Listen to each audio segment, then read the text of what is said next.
ఒక ఆయన లేచి గాలిని గద్దించి నిశ్శబ్దమై ఊరకుండుమని సముద్రముతో చెప్పగా మిక్కిలి మిక్కిలి నిమ్మలమాయను అని చెప్పి దేవుడు ఎంత గొప్ప మాట్లాడుతున్నాడు. మన గొప్ప దేవుడు మన తండ్రి యేసుప్రభువారు. ఒక ఆయన లేచి గాలిని గద్దించి ఆ విధంగా చేస్తూ వచ్చినప్పుడు ఏం చేస్తూ వచ్చినాయి?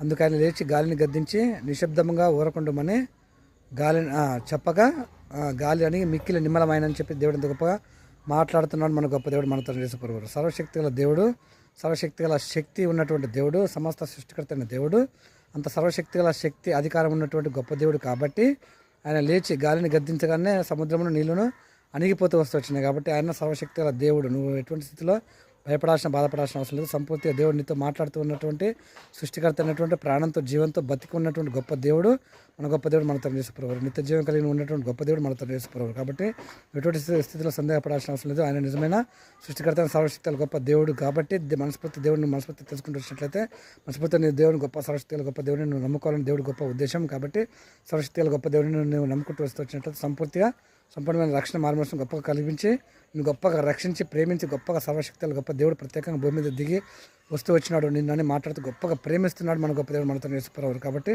కొత్త సంవత్సరం నేను గొప్ప ప్రవేశపెడుతూ వచ్చిన గొప్ప దేవుడు నిజమైన దేవుడిగా ఉన్నానని నీతో ప్రత్యేకంగా మాట్లాడుతూ గొప్ప ప్రేమిస్తున్నాడు సర్వశక్తి గల మన గొప్ప దేవుడు మన తండ్రి యేసుప్రభువారు.